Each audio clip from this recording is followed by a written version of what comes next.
Hello guys, old Scott took a hit, but how you guys doing? I'm sitting here at work kind of cleaning on some rifles, and this is that one of them yesterday I talked about that Winchester 190. Uh, it's my wife's rifle. Uh, buddy of mine at work said, "Oh, that's a nice rifle." Well, really, it's a cheap rifle.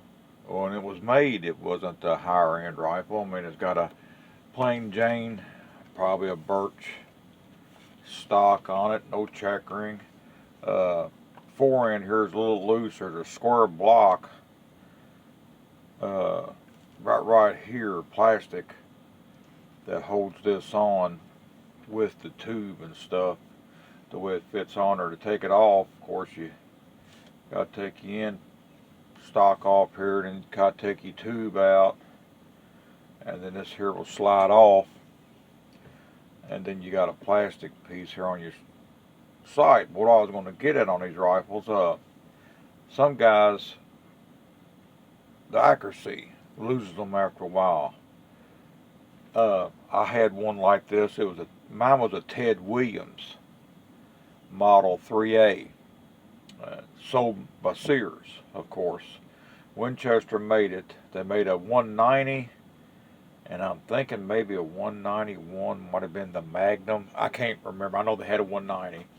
And I know the Sears brand, which was made by Winchester, was called a Ted Williams, was model, I think it was a 3A or 3T, something like that. God, it's been years ago since I had it.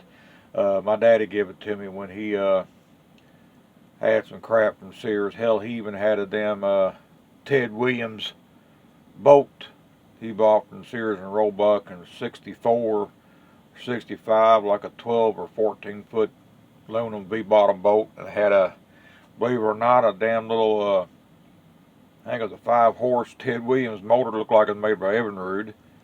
But of course it had Sears' name on it, so it was Ted Williams, because Ted Williams was a big sportsman back then, so it had all that kind of shit with Ted Williams on it.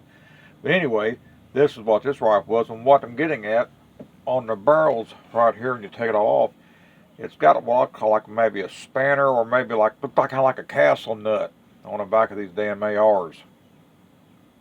Threaded right here, and they get loose after a while, and your barrel gets loose on your action here, it goes into your receiver, and that's when guys will have some trouble with their accuracy, is that they need to take it apart and take the sight off, and you take it forward, you can see that damn like a castle nut or something.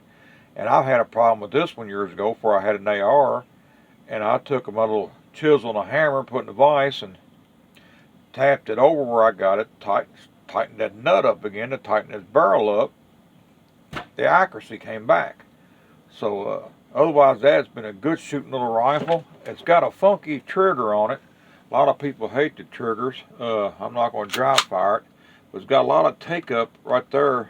It's got like a hinge up here. You can see this piece here. I don't know if you can see it in the camera or not, but right here, but it drops the hammer right in here, and it kind of folds up, and you can see it when it pulls up. It kind of pulls up to break it, and I like it because it's got that take up on it. I'm not a trigger snob, so I like old sloppy triggers. It's what I grew up on. You give me some rifles that's got these triggers everybody talks about, breaks with glass and 2-pound trigger pull. Hell, they freak me out at first. It takes me a while to get used to them old triggers. I like a damn old tough trigger from back in the 60s, you know, them old cheap rifles and stuff. That's what I grew up on. But this is that little dot I put on here that the boomstick gave me. I had to give her a couple of choices of dots, and she liked the little, what I'll call it like a T pattern. You got about 4 different patterns on this thing, and she liked that one, so that's what I was sighting it in with. But I thought I'd give you an idea if anybody's got any of these Winchester 190s or a Ted Williams Model 3A or a 3T. If your accuracy gets lost from you, check that. Take it apart and check your barrel and see if that nut's gotten loose. And then I had somebody else ask me about what I was using for his loading.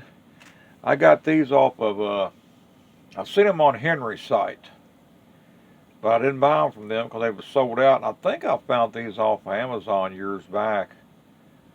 And it's just neat as hell if you got a tube-fed rifle. I got 9 or 10 of these, and they hold 15 long rifles. Take your tube all the way out, pull this end off. Just drop your rounds in there, put it back on, tube back in, and hell, I said I took 10 of them with me yesterday, and there was 150 rounds loaded up right there, as slick as could be, shooting a tube-fed rifle. It don't take you long to drop them in there and feed them again, and you got rounds with you all the time. It's a great way to keep your tube-fed rifles fed without dropping them in one at a time. So this is a great addition. If y'all can find any of these, they're not very expensive, maybe $1 a piece, I'm guessing.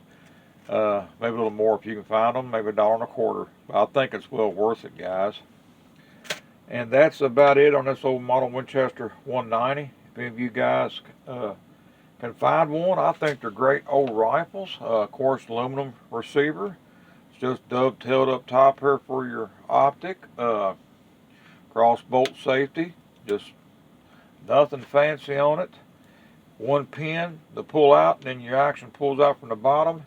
It's a pain in the ass for your what I'm gonna call your recoil spring. It's damn near just as easy to take the damn stock off, believe it or not, and feed it in through the back, because part of the recoil spring, it comes into your stock back in here. It goes into a hole in your stock. And the first time I took it apart, I was feeding it in there with a little bitty pair of flat blade screwdrivers, compressing that damn spring for your op rod there to work, whatever, and it sucked. It was a pain in the butt. And I watched another old guy say, hell, just take off your damn stock a little bit to the back here. It don't sound like a pain in the butt, but you don't have to take these apart too often.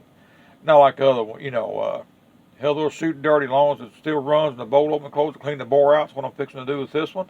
Runs good. To hold your bolt open, it's got like of the old Marlins used to. You pull it back and then push in on your little handle right here.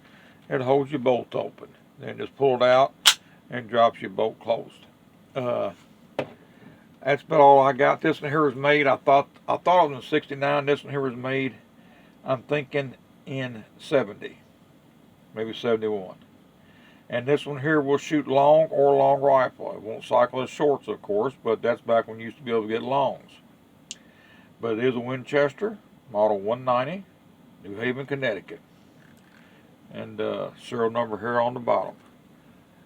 Pretty neat old rifle. Nothing fancy about it, but my wife surely enjoys it, and I bought it for her, hell, 15 years ago, I guess.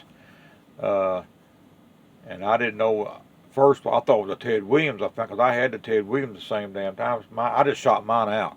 Mine just flat ass, just wore out. I shot so many damn rounds through it, it wouldn't shoot nothing. It would hit the side of a barn, the rifle was gone. Being a young boy, I mean, I just shot the hell out of it. But that's it in a nutshell, guys. Main thing, if you can find some of these, they're pretty cool. Okay, old Hillbilly loves you. God bless. Talk to you later, guys. Bye-bye.